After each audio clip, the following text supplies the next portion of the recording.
Halo semuanya, coba bayangkan kalau sistem hukum modern kita itu ibarat seorang pasien di rumah sakit. Kira-kira penyakit apa ya yang bikin dia kritis? Nah, hari ini kita bakal ngebedah topik yang super menarik. Kita nggak akan ngomongin teori hukum yang kaku dan ngebosenin. Kita justru bakal masuk ke semacam klinik medis filsafat buat mendiagnosis apa sih yang bikin keadilan di dunia modern ini kadang terasa hampa banget. Yuk kita mulai. Pasien kita ini bakal kita bedah pakai pisau analisis dari buku yang luar biasa judulnya Organum Noeticum karya Profesor Dr. Klik Wardiono. Di buku ini, Prof. Klik kasih kritik tajam banget soal gimana sistem hukum modern itu udah kehilangan kompas spiritualnya. Kita bakal fokus ke bab 3 nih, di mana beliau ngebahas gelombang pemikiran hukum yang awalnya pengen turun merakyat ke bumi, malah nyungsep dan tersesat di lumpur realitas. Sebelum masuk ke ruang periksa, coba dengerin deh puisi pembuka dari Prof. Klik ini. Menjelajah bumi, memuja lintasan sejarah. Moral pun terpeluk fakta yang fana, mengabaikan pesan-pesan transendental. Dalam banget kan? Ini tuh bukan sekedar kata-kata puitis loh. Ini sebenarnya keluhan, semacam ratapan dari sang penulis, kalau hukum itu udah lepas dari jangkar spiritualnya. Hukum udah mengabaikan wahyu, dan malah sibuk meluk fakta-fakta duniawi yang cuman sementara. Bagian 1. Tarikan realitas bumi dalam filsafat hukum gelombang kedua. Oke, kita buka rekam medis yang pertama ya. Jadi di gelombang pertama dulu, hukum itu ibarat dikurung di menara gading. Kaku banget sama teks. Nah, gelombang kedua ini tuh semacam pemberontakan. Mereka narik hukum, turun dari awan-awan abstrak, langsung ke jalanan, ke realitas sosial yang berdebu dan pragmatis. Pasien pertama kita dari gelombang ini namanya mazhab sejarah. Tokoh-tokohnya kayak Safini nolak banget ide kalau hukum itu universal. Buat mereka hukum itu hidup, organik, dan lahir dari Volksgeist atau jiwa suatu bangsa. Kedengarannya merakyat banget ya, tapi tunggu dulu. Disinilah Prof. Klik nemuin akar penyakitnya. Pas hukum itu murni cuma bergantung sama budaya lokal setempat, dia bakal kehilangan standar kebenaran yang absolut. Prof. Klik ngasih diagnosis kalau mazhab ini tuh kena penyakit keterasingan biner. Jadi gini, di satu sisi ada keterasingan horizontal, mereka ini nolak nalar kritis buat perbaikan hukum karena ya terlalu sibuk meromantisasi masa lalu. Di sisi lain, nah ini yang lebih fatal, ada keterasingan vertikal. Mereka mutus total hubungan antara hukum sama panduan wahyu ilahi. Ujung-ujungnya, tradisi malah diangkat jadi Tuhan baru. Nggak peduli lagi deh tradisi itu aslinya adil atau malah zalim. Dan penulis ngejabarin kalau gejala patologis ini tuh punya efek mematikan di dunia nyata loh. Gara-gara terlalu mendewakan sejarah, hukum malah berubah jadi gembok sosiologis yang terus ngelindungin status quo. Entah itu patriarki, sistem kasta, atau feodalisme. Bahkan ya, di titik paling ekstrim, Prof. Klik nyorotin gimana relativisme ini pernah dipakai buat melegitimasi tragedi mengerikan kayak Holocaust di era Nazi. Menurut penulis, ini adalah bentuk keangkuhan kolektif atau tughyan, yang ujung-ujungnya bikin umat manusia ngerasain keterasingan kosmis. Hukum jelas gagal jadi alat pembebasan. Bagian 2. Jebakan rekayasa sosial dalam sociological jurisprudence. Kalau pasien sebelumnya itu kerjanya nengok ke belakang melulu, nah pasien kedua kita ini ngelihat hukum sebagai alat buat ngatur masa depan. Namanya sociological jurisprudence. Tesis utamanya tuh simpel. Hukum harus dinilai dari seberapa efektif dia di lapangan, bukan dari seberapa indah bunyi teksnya. Jadi hukum dijadiin instrumen pragmatis, kayak semacam alat rekayasa sosial gitu, buat nyeimbangin berbagai kepentingan yang berbenturan di masyarakat. Wah, sekilas solusinya kelihatan masuk akal banget kan? Tapi buku ini nanya balik, apa jadinya kalau nilai keseimbangan yang suci itu malah diganti sama hitung-hitungan untung rugi duniawi doang? Nah, disinilah letak masalah besarnya. Prof. Klik nekenin kalau pendekatan rekayasa sosial ini pelan-pelan ngelucutin fitrah kita sebagai manusia.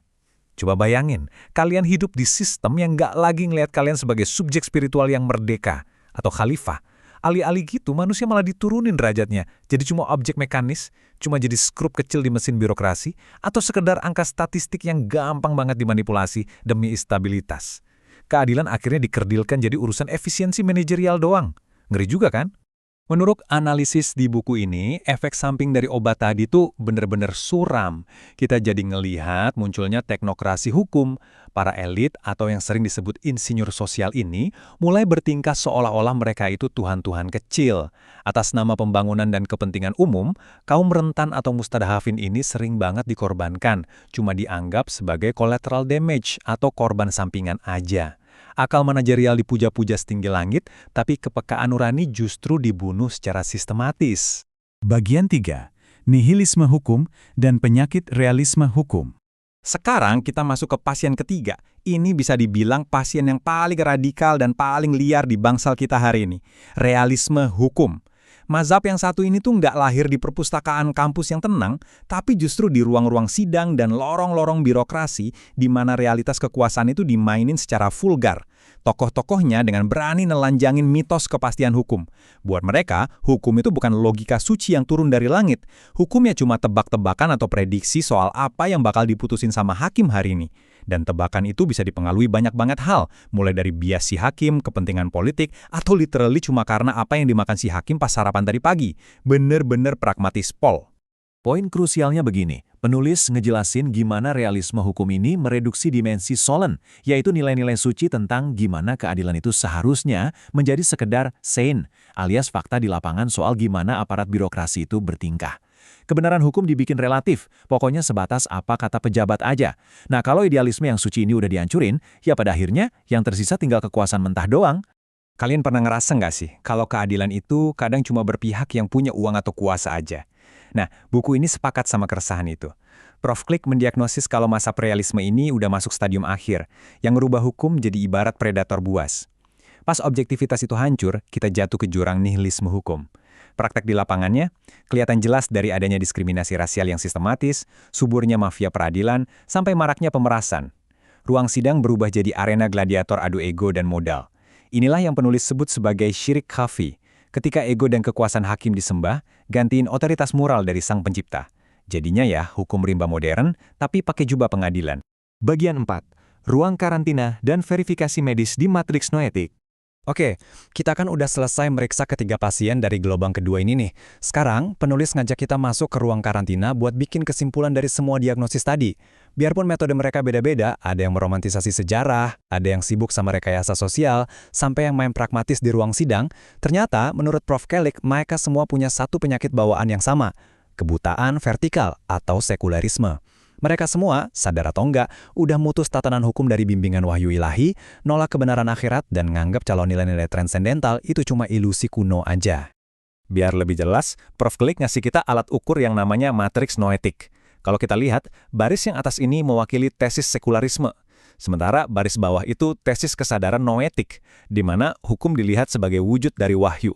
Nah, analisis ini ngebuktiin kalau semua filosofi gelombang kedua yang kita omongin dari tadi ternyata cuma muter-muter dan dikarantina di baris atas matriks ini aja. Mereka nggak bisa atau nggak mau turun ke baris bawah buat nyentuh kesadaran ilahiyah. Coba kita bedah posisi mereka satu-satu ya. Jadi, penulis mapping kalau realisme hukum itu nyungsep di koordinat B, di mana mereka benar-benar mendekonstruksi dan ngancurin wibawa hukum sampai jadi nihilisme murni.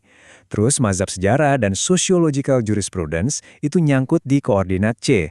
Emang sih mereka nyoba ngegabungin atau integrasiin antara teks sama masyarakat, tapi penulis mengkritik kalau itu tuh integrasi duniawi yang cacat. Kenapa? Karena mereka ini ibarat lagi ngebangun menara Babel, sibuk banget nyusun batu bata keharmonisan sosial di bumi, tapi sombong dan nolak buat nengok ke langit. Mereka mungkin nemuin roh masyarakat, tapi gagal total buat nemuin ruh ilahiyah. Kesimpulan akhirnya gimana?